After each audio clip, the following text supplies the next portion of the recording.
Hello, I'm James Brescia, and it's my privilege to serve as your Superintendent of Schools for San Luis Obispo County. The position of County Superintendent of Schools was established in the California State Constitution in 1879. The function of the County Superintendent has evolved over the years to meet the changing needs of the state, the county, and our students.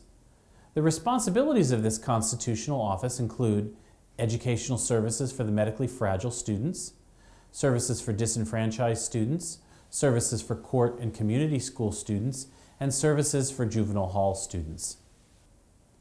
Our office provides monitoring and oversight for all of the San Luis Obispo County school districts, our charter schools, as well as academic support and assistance to all of our school districts.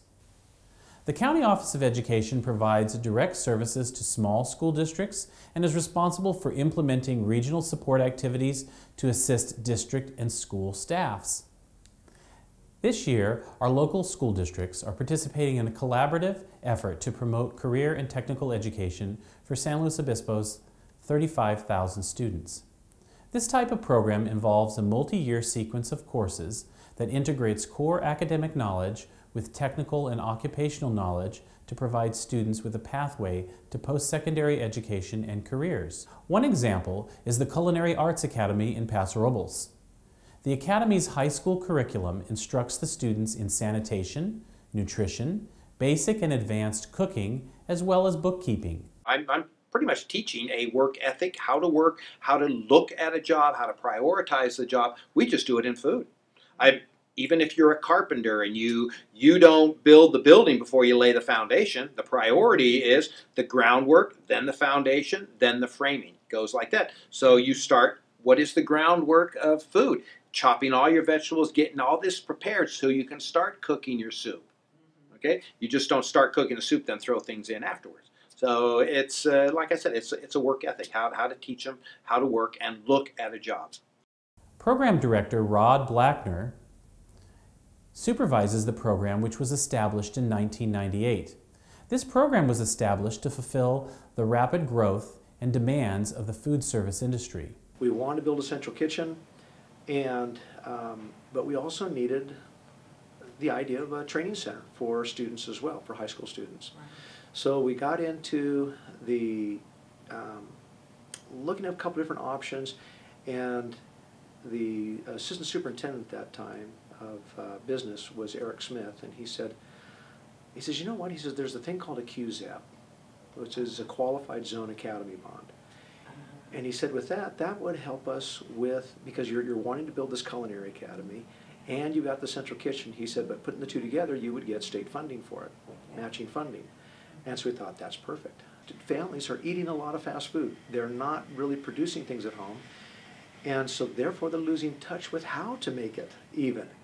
And so we wanted to start producing things, having students learn how to produce it. So when the students finish up our program, we basically, for me it was 3 goals.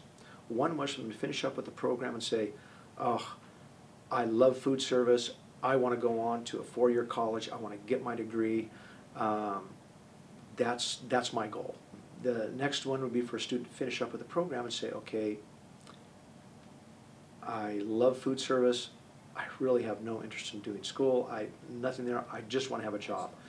But they have enough expertise that they could walk into any mid-range level job and fit right in. And the third one would be for them to finish up the program and say, okay, I know what food service is about, I'm going to go into something else. And that's fine, that's great, because I hated the fact, hearing some of the stories of students who would go to these really expensive culinary schools and spend this, the $50,000 to $70,000 on a culinary school, come back to the real world, and all of a sudden they start working on nights and weekends and holidays, and they go, "This is horrible. And they stop. But we want them here, so that's why there's so many diverse parts to this. We have the restaurant out front. We also do banquet and catering, but we also have them help in the kitchen preparing these large amounts of food. So whenever we're doing an entree for a student meal, they're helping us prepare 2,000 portions. Now, when they're done, even if they decide to go in a different direction, they know how to cook for themselves, and they can cook good quality food. And that is teaching them the intensity, the timing, the multitasking of doing more than one thing at a time, and how to prioritize the job for the day. And so when they go out to a restaurant and they're actually hired, paying to do this, and the boss says, okay, I need you to do all of this stuff today, plus your line cooking. I need you to make soup, make salad, prep everything for lunch, plus you're cooking all the breakfast orders for the customers. I need all this done, and you need to be ready to open the doors for lunch at 11 o'clock while you're cooking breakfast. District Superintendent Chris Williams believes courses are designed in conjunction with what is actually required by chefs and restaurateurs for employment in their businesses. He takes great pride in the district's offering high-quality programs that prepare our youth for college and careers. It's currently with juniors and seniors. It's one of the finest culinary programs you've seen. The facility and the commitment that we've made is, again, one of those programs that we're seeing great success and great results. And looking at the rates of students that are actually landing into college and finding a career and a pathway, and then having the opportunity to continue in, hopefully moving into our local hotels, our local businesses, so that they have job opportunities during high school so they can earn an income and they're learning a skill that can actually benefit them from not only today, but for the years to follow. So that too, from the accounting standpoint, they have to understand how to budget and look at a short-term budget for a day to a week to a month, to being able to project in a business standpoint what our expected cost would be, what our expected income and revenue may be, what the employee cost factors would be, what the food cost factors, the facilities, the PG&E, and all the key components that we do on a day-to-day basis that many of the students I spoke with had never had the opportunity or the knowledge of what that really entailed. They were thinking that we come in, we buy the food, we cook it, we sell it, we make money, and we're done.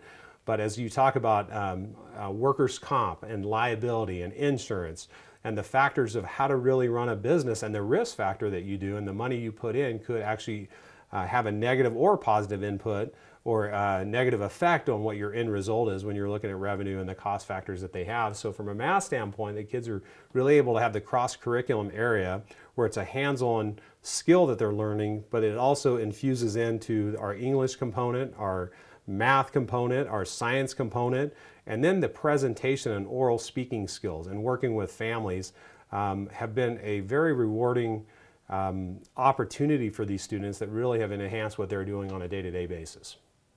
The level of knowledge and the ability that they're learning for life skills are not only something that they can land them a possible opportunity in a career pathway, but also just for your day-to-day living and your home style, your home life, or whatever that may be.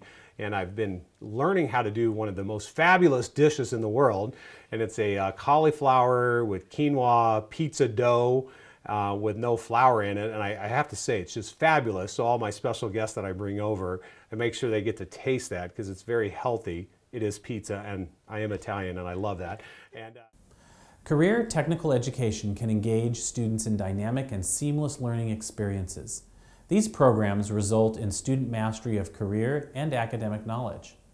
By participating in the career and technical education, students can acquire skills necessary to become productive, contributing members of society. Thank you for your continued support of our educational programs throughout the county. This is James Brescia, the San Luis Obispo County Superintendent of Schools. Thank you.